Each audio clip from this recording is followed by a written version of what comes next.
Hello student, welcome to online physics classes of Symbiosia School. Today we are going to start third part of chapter 11, that is thermal properties of matter. The topics we cover in this video are conduction, convection and radiation. Second, absorption and emission of radiant energy. Third, Newton's law of cooling. And fourth, global warming and greenhouse effect. Conduction. Conduction क्या होता है? There are 3 methods of the heat transformation. जो heat होती है उसके transformation के 3 method होते हैं. फर्स्ट मेथड होता है कंडक्शन, सेकंड मेथड होता है कन्वेक्शन और थर्ड मेथड होता है रेडिएशन. तो कंडक्शन जो होता है वो मेथड सॉलिड्स में काम करता है. जैसे कोई सॉलिड सब्सटेंस है तो उस सॉलिड सब्सटेंस में जब हीट ट्रांसफ़र करती है तो जिस मेथड से हीट ट्रांसफ़र करती है उसको हम कहते हैं कंडक्शन. सो कंडक्शन में क्या होता है? This process of heat transmission in which the particles of the body do not leave their position is called conduction.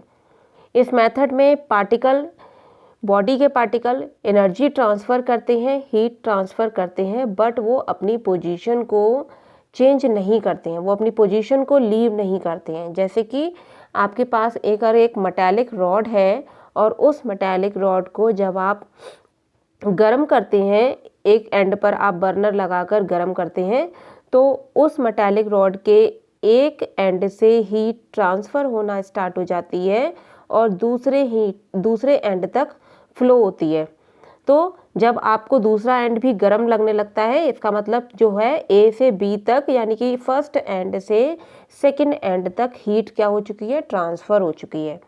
तो इस मेथड में जो ये मटेरियल है, यानी कि जिस मटेरियल की ये जो रॉड बनी हुई है, सपोज करते हैं अगर हम ये आयरन की रॉड बनी हुई है तो आयरन के अंदर जो एटम्स होते हैं वो एटम्स या वो पार्टिकल्स एनर्जी को कैप्चर करते हैं, यानी कि जो बर्नर के पास वाले पार्टिकल हैं वो पार्टिकल हीट अप होंगे, वो एनर्जी को कैप्चर करेंगे, एनर्जी एब्जॉर्ब करेंगे और वो एनर्जी ट्रांसफ़र कर देंगे अपने नेबरिंग पार्टिकल को. फिर नेबरिंग वाला पार्टिकल एनर्जी को ट्रांसमिट करेगा अगले पार्टिकल को और इस तरीके से ये प्रोसेस चलता रहता है तब तक कि जो हीट है वो लास्ट पार्टिकल तक ट्रांसफ़र ना हो जाए. हीट ट्रांसफॉर्मेशन का प्रोसेस इसी तरीके से चलता रहेगा जब तक कि पूरी बॉडी के पार्टिकल्स इक्विलिब्रियम स्टेट में ना आ जाए या पूरी बॉडी के पार्टिकल्स का टेम्परेचर सेम ना हो जाए. तो कंडक्शन एक तरीके से एक प्रोसेस है जो कि सॉलिड्स में होता है और इन सॉलिड्स में पार्टिकल अपनी पोजीशन को चेंज नहीं करता है, वो सिर्फ हीट को क्या करता है? हीट या एनर्जी को ट्रांसफ़र करता है. Metals are the best conductor, और मेटल्स क्या होते हैं? बेस्ट कंडक्टर्स होते हैं. और सबसे अच्छा जो बेस्ट कंडक्टर होता है वो है आपका सिल्वर. सिल्वर के बाद आपका आता है कॉपर, फिर aluminium, then iron. Materials composed if atoms with loss outer electrons are good conductors of heat. Materials जिनमें कि एटम होते हैं, उन एटम्स के आउटर मोस्ट सेल में जो इलेक्ट्रॉन्स होते हैं वही हमारा एक तरीके से कंडक्शन का काम करते हैं. और इंसुलेटर वो मटेरियल्स होते हैं जो कि हीट को या एनर्जी को ट्रांसफ़र नहीं करते हैं, जैसे wood, wool, straw, paper, cork and styrofoam. तो ये कुछ ऐसे मटेरियल हैं जो कि ना तो एनर्जी या हीट को ट्रांसफ़र करते हैं और ना ही ये मटेरियल इलेक्ट्रिसिटी को ट्रांसफ़र करते हैं. इलेक्ट्रिसिटी को भी ये अपने अंदर से अलाउ नहीं करते पास होने के लिए. तो ये एक तरीके से इलेक्ट्रिसिटी इंसुलेटर्स भी होते हैं और ये हीट इंसुलेटर्स भी हैं. Cold is simply the absence of heat, only heat is transferred through the conductor और इंसुलेटर. कोल्ड हम तब कह सकते हैं जब तक कि वहाँ पर क्या है? हीट नहीं है या फिर कोई टेम्परेचर नहीं है, यानी कि उस जगह का टेम्परेचर जो है वो बहुत ही ज़्यादा कम है, 0 से भी कम है या माइनस में है, तो हम कह सकते हैं कि वहाँ पर सिंपली लैंग्वेज में क्या है? कोल्ड है. नेक्स्ट जो मेथड आता है वो मेथड है आपका कन्वेक्शन. कन्वेक्शन मेथड लिक्विड्स में और गैसेस में होता है और इस मेथड में जो हीट ट्रांसफ़र होती है उस हीट में पार्टिकल अपनी पोजीशन को चेंज करता है, पार्टिकल मूव करता है, मूव करके पार्टिकल हीट को क्या करता है? ट्रांसफ़र करता है. सपोज जैसे आपने गैस पर कोई कंटेनर लिया है और उस कंटेनर में आपने पानी भर दिया है, तो जब हम उसमें पानी भर देते हैं तो ये जो लिक्विड है वो कन्वेक्शन मेथड के थ्रू गर्म होना स्टार्ट होता है। इस मेथड में होता क्या है, बर्नर के पास वाला जो लिक्विड है उसकी जो फर्स्ट लेयर है, यानी कि जो आपकी बर्नर के कांटेक्ट में जो लेयर है, यानी कि जो सबसे बॉटम पर जो लेयर है, वो सबसे पहले टेम्परेचर को गेन करेगी या फिर एनर्जी गेन करेगी, हीटअप होगी। हीटअप होने के बाद उसकी डेंसिटी क्या हो जाएगी, डेंसिटी कम हो जाएगी, यानी कि वो बहुत ही लाइट हो जाएगी। और जिसकी वजह से डेंसिटी कम होने की वजह से ये जो लेयर है, ये लेयर ऊपर सरफेस पर चली जाती है। अब इस लेयर के एम्प्टी स्पेस को भरने के लिए ऊपर से एक लेयर नीचे आ जाती है, फिर वो हीटअप होगी, वो ऊपर सरफेस पर जाएगी, फिर नेक्स्ट लेयर नीचे आ जाएगी और ये प्रोसेस चलता रहता है। और ये प्रोसेस तब तक चलता रहता है जब तक कि होल वाटर या फिर होल लिक्विड इक्विलिब्रियम स्टेट में ना आ जाए या सारे वाटर का टेम्परेचर एक जैसा ना हो जाए। तो ये जो मेथड है, इस मेथड में पार्टिकल अपनी पोजीशन को चेंज करता है। So convection is the method of heat transmission in which the particles of fluid move is called convection. Convection occur in all fluids whether liquids और गैसेस। कन्वेक्शन जो होता है वो लिक्विड्स में, गैसेस में आपका होता है। Convection is occurring all around you, the atmosphere, the ocean, earth and the sun. As warm air rises it expand and cools.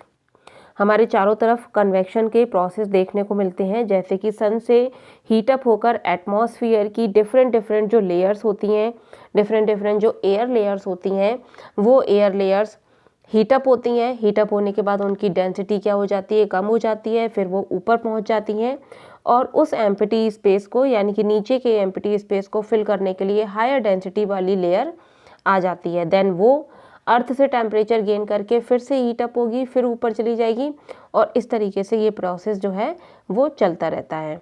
When the air has been cooled, it will sink back down again and warm up। और जब हवा जो है ठंडी हो जाती है, air ठंडी हो जाती है, तो वो नीचे की तरफ आ जाती है, सिंक हो जाती है, फिर से वो टेम्परेचर गेन करती है और टेम्परेचर गेन करके फिर से वो वार्म अप हो जाती है और उसके बाद उसकी डेंसिटी कम हो जाएगी और वो अपर यानी कि ऊपर चली जाएगी। नेक्स्ट जो मेथड है, ये है कन्वेक्शन मेथड का ही एक एग्जाम्पल। यहाँ पर एटमॉस्फेयर में जो भी डिफरेंट लेयर्स हैं, तो जब आपकी सन होता है, यानी कि जब सनी डे है, तो उस समय अर्थ का टेम्परेचर बहुत ज़्यादा बढ़ जाता है, अर्थ एकदम से हीटअप हो जाती है। तो अर्थ के कांटेक्ट में जो लेयर होती है वो लेयर फर्स्टली हीटअप होगी, टेम्परेचर गेन करेगी और टेम्परेचर गेन करने के बाद वो उसकी डेंसिटी कम हो जाएगी। डेंसिटी कम होने के बाद ये लेयर ऊपर चली जाएगी। अब इस अर्थ के पास वाला एम्प्टी स्पेस को फिल करने के लिए ऊपर से कूल जो एयर लेयर होगी वो नीचे आ जाएगी, वो सिंक हो जाएगी और उसकी डेंसिटी क्या हो जाती है, उसकी डेंसिटी कम होती है तो वो नीचे आ जाती है। फिर से ये टेम्परेचर गेन करेगी, टेम्परेचर गेन करने के बाद वार्म अप होगी, इसकी डेंसिटी कम होगी और ये फिर से ऊपर चली जाएगी। तो ये प्रोसेस लगातार चलता जाता है।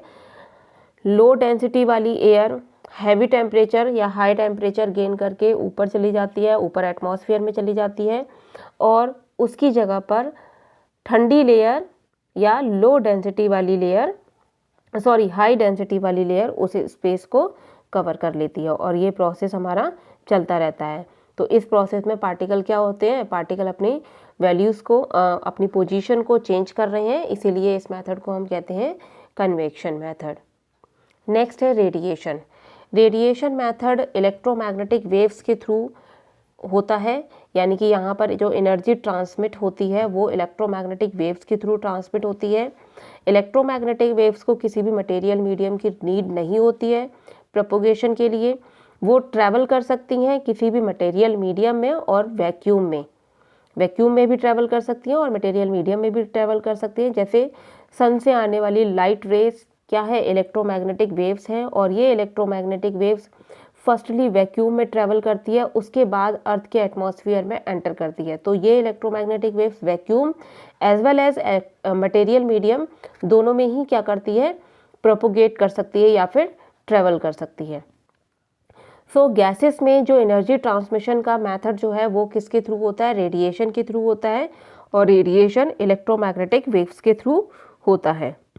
Radiant energy, any energy including heat that is transmitted by radiation. कोई भी एनर्जी जैसे कि हीट है या टेम्परेचर है वो रेडिएशन के थ्रू या फिर इलेक्ट्रोमैग्नेटिक वेव्स के थ्रू हीट को या एनर्जी को ट्रांसमिट करता है।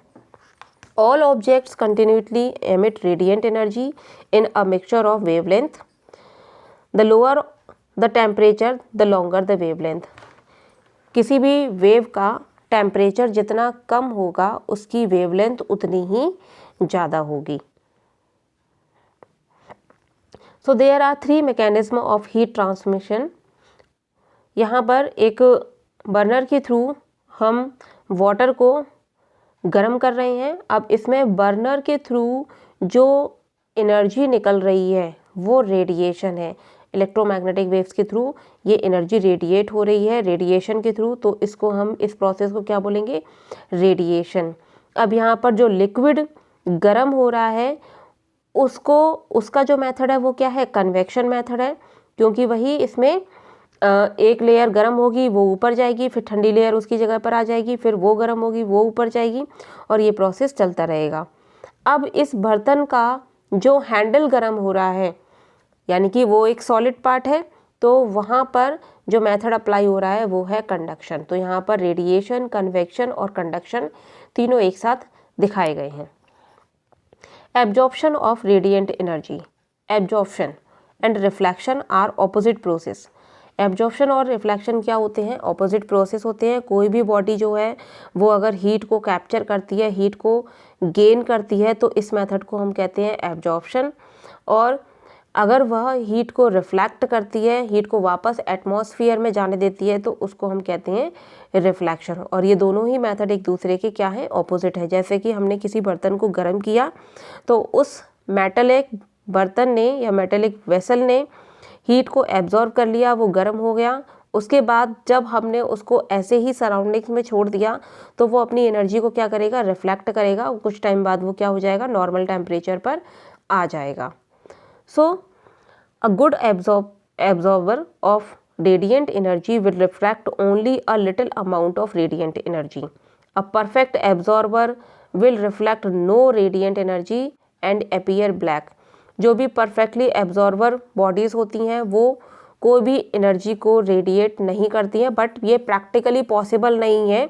सपोज हम कर सकते हैं कि जो ब्लैक कलर होता है या जो ब्लैक बॉडीज़ होती हैं वो एक अच्छी या गुड एब्जॉर्बर होती हैं, क्योंकि वो बहुत ही कम एनर्जी को रिफ्लेक्ट करती हैं। ठीक है, इसीलिए ब्लैक बॉडीज़, ब्लैक जो कलर होता है वो एक वार्म कलर माना गया है या एक वार्म बॉडीज़ होती हैं।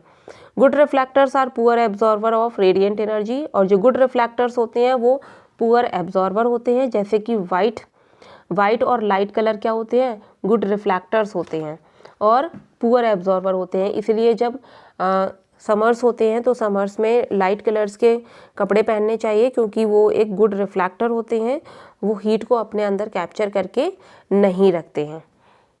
Emission of radiant energy, good absorber are also good emitters, poor absorber are poor emitters.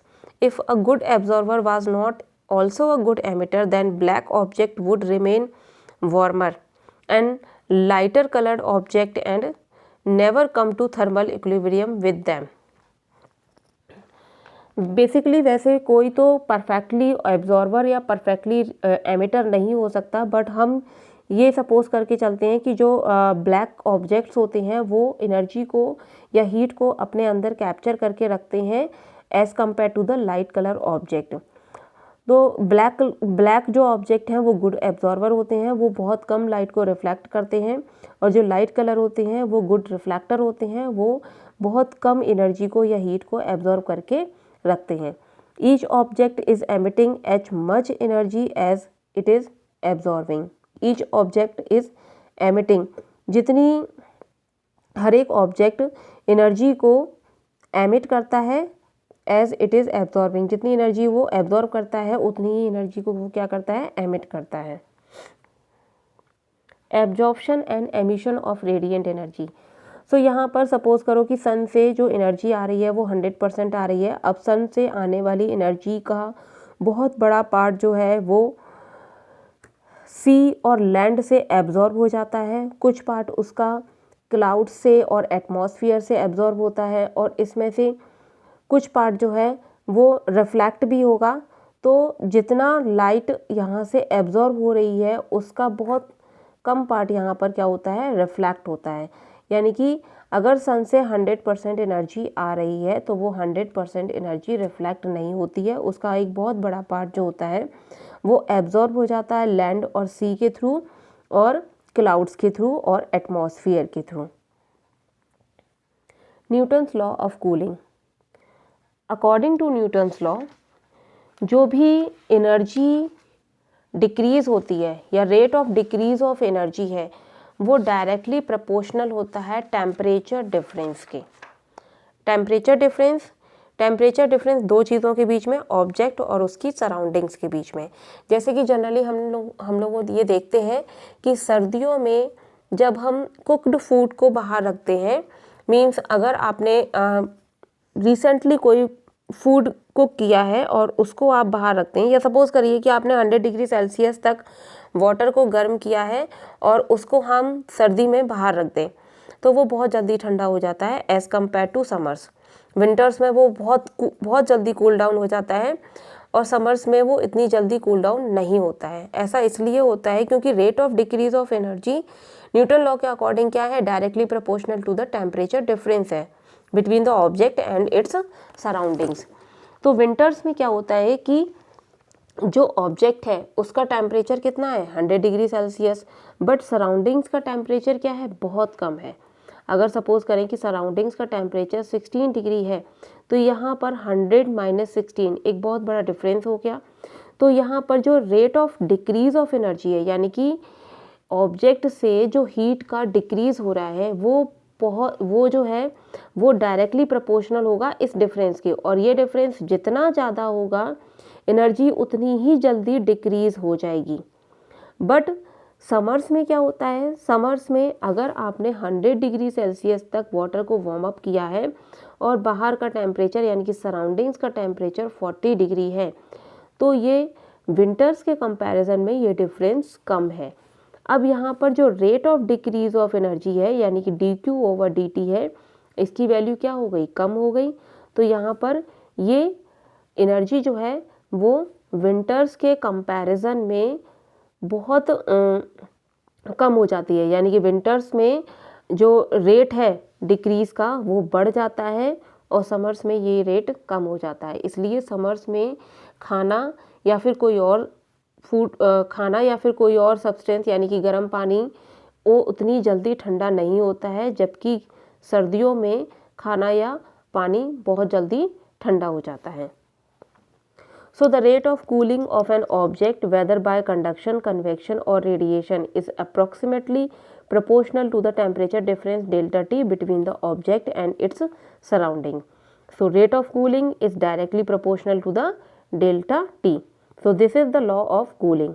Newton's law of cooling also holds for heating. ये heating के लिए भी उतना ही true है। ग्लोबल वार्मिंग हम लोग बचपन से पढ़ रहे हैं। What is global warming?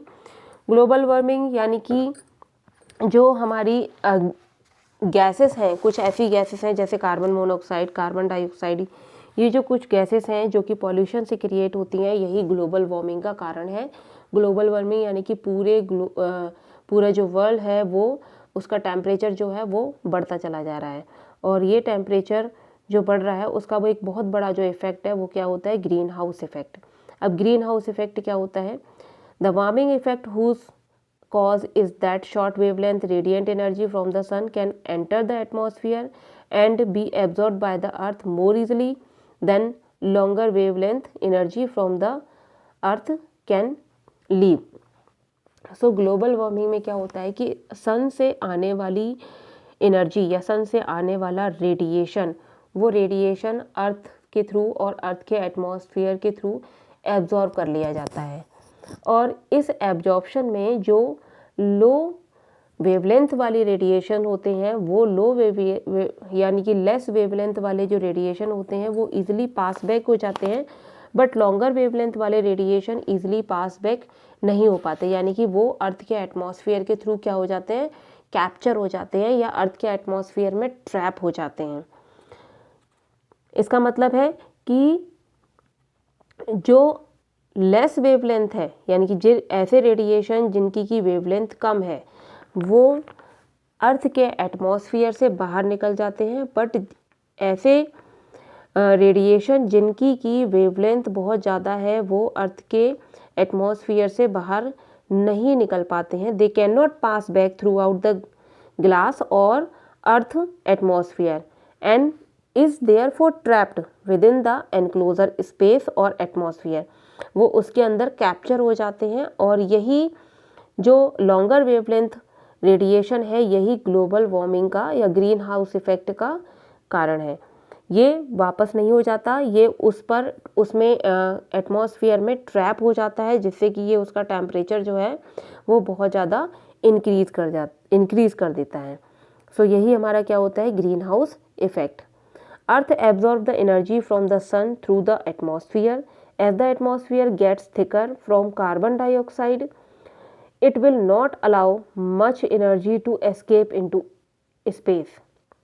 Carbon dioxide, carbon monoxide की वजह से जो अर्थ के एटमॉस्फेयर की लेयर है वो काफ़ी थिकर हो जाती है और वो एनर्जी को बाहर नहीं निकलने देती है उस एटमॉस्फेयर से, जिसकी वजह से वो एनर्जी एटमॉस्फेयर में ट्रैप हो जाती है और ये ट्रैपिंग एनर्जी ही या ट्रैपिंग हीट ही ग्रीन हाउस इफेक्ट क्रिएट करती है। Terrestrial radiation, energy that earth radiates. जो एनर्जी अर्थ रेडिएट करती है उसी को हम कहते हैं terrestrial radiation. So the green house effect,